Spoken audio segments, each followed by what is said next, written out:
அத்தனை செல்வமும் உன்னிடத்தில் நான் பிச்சைக்கு செல்வது எவ்விடத்தில்?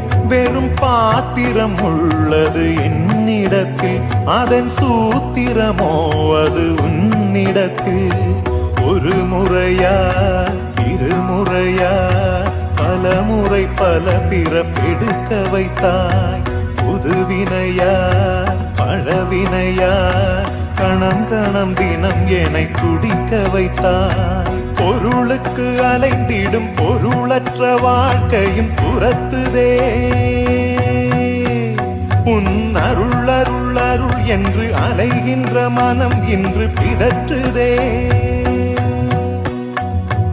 அருள் விழியால் நோக்குவாய், மலர்பதத்தால் தாங்குவாய். உன் திருக்கரம் என்னை அரவணைக்குன